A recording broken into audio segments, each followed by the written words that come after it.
Before we proceed to the Walter Russell periodic chart, let us look upon the commonly accepted Mendeleev periodic table of elements. Dmitry Mendeleev first published his periodic table in 1869. It had only 63 known elements, arranged mainly by atomic mass and chemical properties. When Mendeleev was organizing the elements, he noticed a periodic repetition in their chemical reactions when arranged by increasing atomic weight. He placed elements with similar chemical properties in the same columns. Lithium, sodium, and potassium, for example, which belong in the same group, react violently with water. However, this arrangement based on atomic weight encountered a problem as he moved towards the heavier elements. There were some mismatches between chemical reactions and atomic weight. He noticed, for example, that tellurium is much heavier than iodine, but the chemical reactions of iodine belong to the fluorine, chlorine, and bromine group where tellurium should be when arranged according to weight. Years later, Henry Moseley discovered that arranging elements by increasing atomic number, instead of atomic weight, suggested that it could explain the periodicity even more accurately, leading to the modern periodic table. Today's modern periodic table, which is based on atomic number, contains 118 confirmed elements, up to oganesson, element 118, but that's after over 150 years of discoveries following Mendeleev's time. Atomic number refers to the number of protons in an atom's nucleus. The idea of a dense, positively charged nucleus comes from Ernest Rutherford's interpretation of the 1909 gold foil experiment by Geiger and Marsden. In that experiment, alpha particles, helium nuclei, were fired at thin gold foil.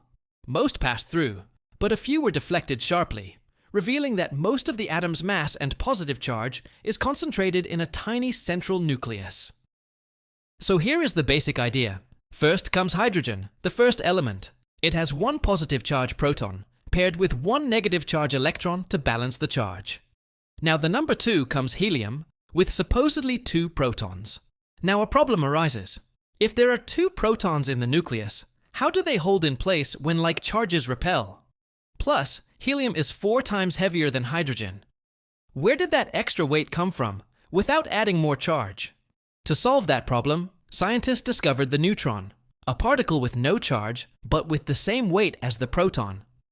Neutrons are said to provide a strong nuclear force that acts over tiny distances, enough to mediate the repulsive force of protons, acting like nuclear glue. This pattern goes on as it moves towards heavier elements, until the necessity for an increasing ratio between protons and neutrons becomes a must. Lead, for example, has 82 protons, but requires 126 neutrons to overcome the increasing repulsive force between the supposedly positively charged protons. Why did I bring this up? We can observe the track of time and the number of people involved in trying to build a working principle of nature, what matter is made of, and how they come into place. Our atomic theory are evolving through time, and new theory are arising as we speak. This tells us the struggles that we have on finding a theory that could explain everything. A simple theory, even a 5-year-old child can learn.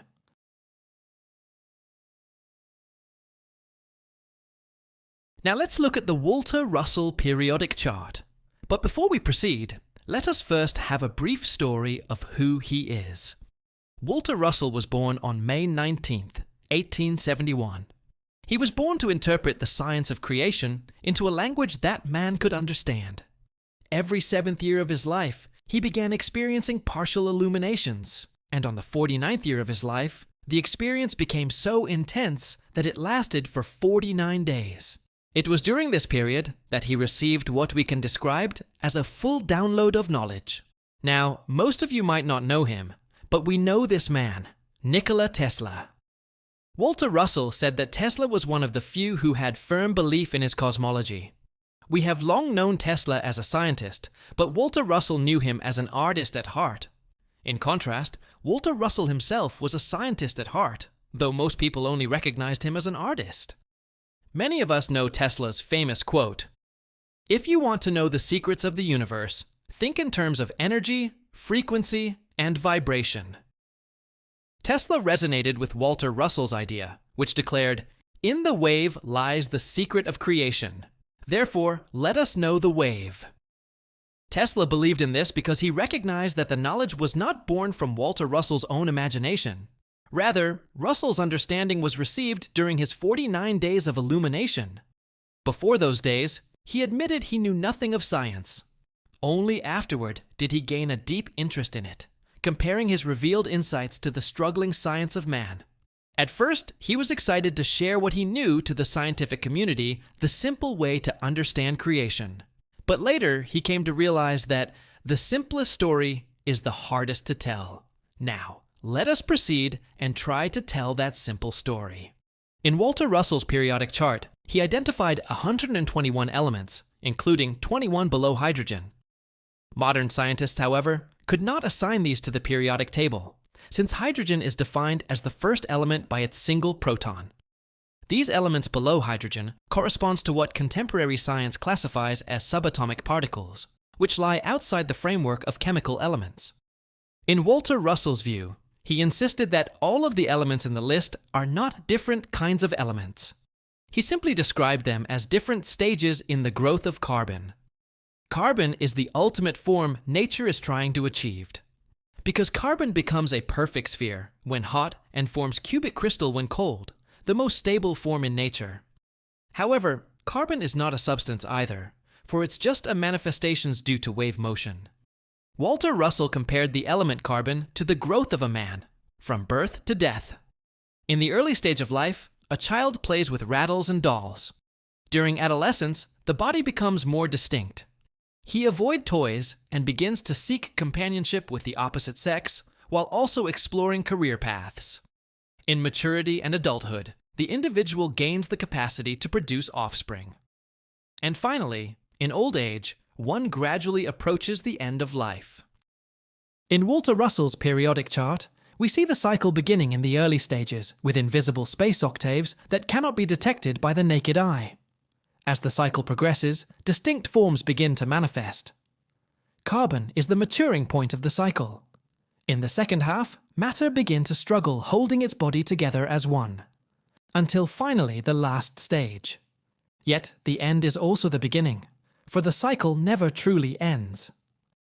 Notice that the last octave overlaps with the first octave. The high-speed ejection of alpha particles, moving at nearly the speed of light from radioactive elements such as uranium, corresponds to the high-speed generoactive accumulation in the first octave. Thus, the cycle illustrates a perpetual process of creation and dissolution, driven by the continuous thought wave activity of the universal mind. Do you want to know more? Follow for part 2.